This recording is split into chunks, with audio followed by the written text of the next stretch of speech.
Hi, my name is Charli. I'm a proud owner of 3 bull breeds, 2 of which have been deemed pit bull types. This means that they can't be off lead and they must be muzzled at all times. This is under the Dangerous Dogs Act, breed specific legislation law. Police found me walking down the road one day with 3 of my dogs. 2 of them got seized, so I had to take them to police station. They wouldn't tell me where they were going, they wouldn't tell me anything about what was happening. They just told me that my dogs were dangerous and they had to be taken away to be evaluated and assessed. Once they were taken, I didn't hear anything for 2 to 3 weeks. I was ringing the police station asking for the kennels number so I could find out who was caring for my dogs, who was looking after them.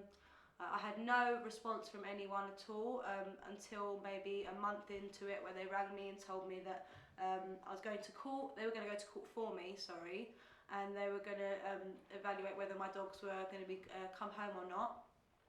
Luckily enough, the court said that they could come home, but that was about 2 months in. So after 2 months, it still took them roughly about 4 to 5 months for them to come home after that.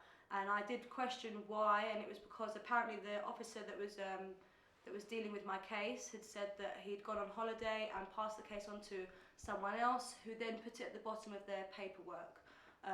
So basically they didn't really care that my dogs were sitting in a kennel for 6 months due to their negligence.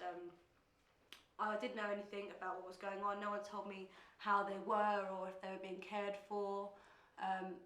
I was petrified, and I was really worried about my dogs. When I originally took my dogs to the police station, I was in utter shock and dismay. The place where I had to take them was basically a shed at the back of the police station out in the car park, where all the officers come in and out. There were two kennels, all just cement walls, cement floor, a little cement step. No bar, I couldn't see any bowls in there. It was dark, there wasn't any light, it was cold.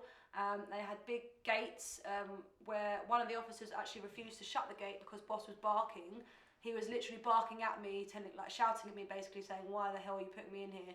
The officer wouldn't shut the gate because she was scared of dogs, so I had to lock it for her. I don't think that my dogs deserve to be locked up like prisoners. You know, murderers and rapists get more in prison than what these pit bull types are getting. They could have given them a blanket, a light, maybe a toy in there. You know, these dogs aren't dangerous. They just got taken off me because of this stupid law.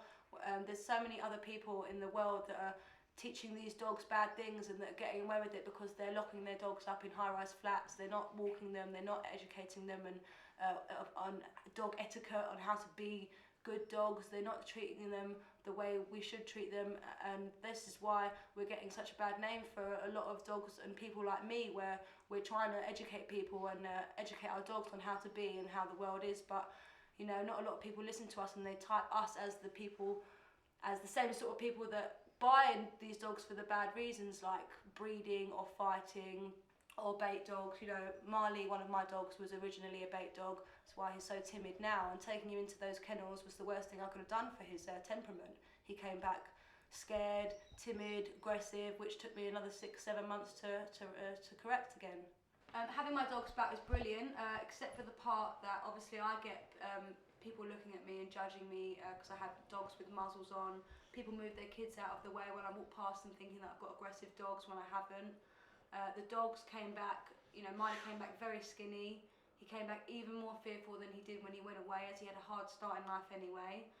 They came back with fleas. They weren't looked after properly in the kennels at all.